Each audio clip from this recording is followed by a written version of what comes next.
Pour être plus précis, il est bon que je vous rappelle comment est-ce que l'intervention française est survenue au Mali. Vous savez que les interventions militaires étrangères respectant la légalité internationale se font suivant les principes et la charte des Nations Unies. Il y a précisément l'article 51 et 54 qui permettent des interventions étrangères dans un pays.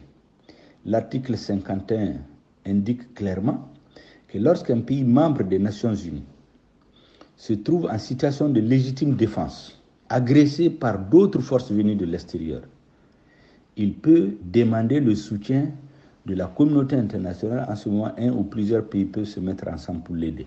C'est dans ce cadre que la MINUSMA a été instituée par la résolution 2100 du 25 avril 2013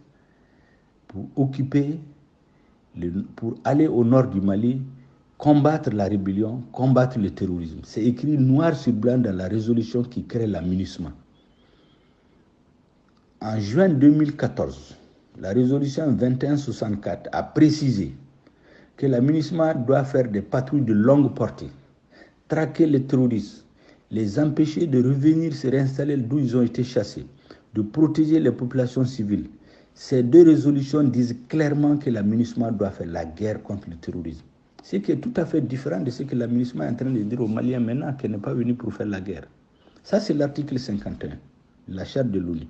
L'article 54 indique que lorsqu'un État membre de l'ONU est agressé de l'extérieur, il peut faire appel à un ou plusieurs membres de l'ONU pour l'aider.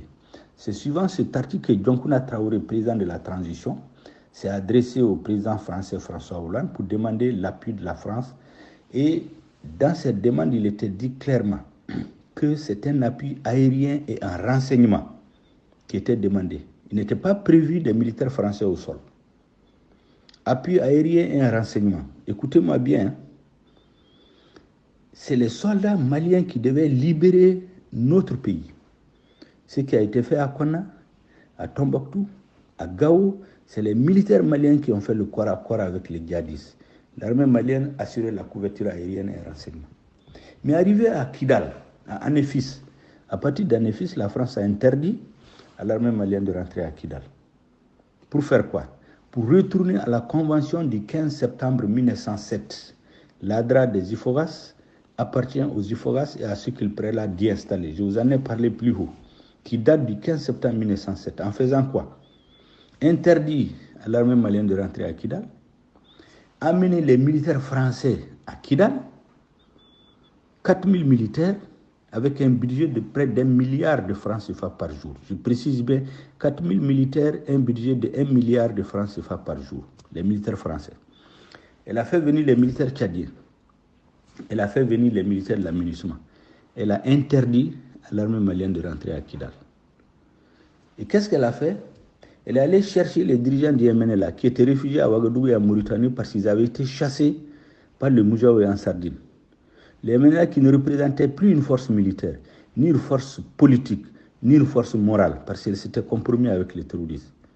La France les a ramenés, les a réinstallés à Kidal. Elle est allée extraire une partie d'Ansardine. Ansardine a été déclarée organisation terroriste par les Américains. Une partie d'Ansardine a été soustraite, l'adjoint de Yars al-Ghabas al-Intala, pour constituer le HCUA, le Haut Conseil pour l'unité de l'Azawad. Il s'appelait d'abord le MIA, Mouvement islamique de l'Azawad. Je crois qu'on leur a dit que le mot islamique ne porte pas. Quelques jours après, ils ont transformé pour faire HCUA. Le HCUA et le MNLA réunis font la SEMA. C'est à cette SEMA que la France a remis Kidal au lieu de l'État malien.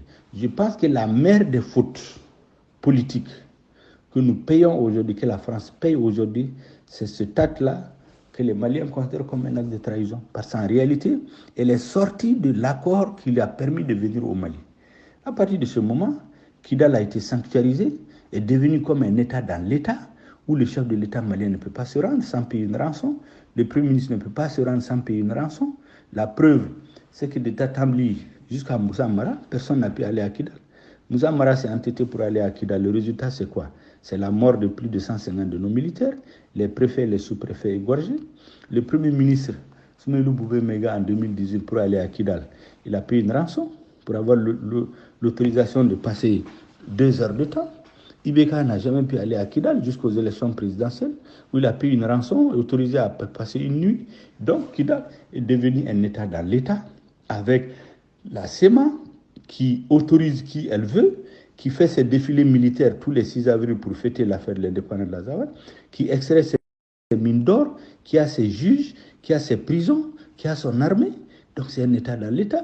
Et cet État est protégé par la communauté internationale. C'est ça la triste réalité. Et il est important que les Maliens le sachent. Me semble-t-il, c'est ça la raison du mécontentement actuel des Maliens. Mais ce que je veux dire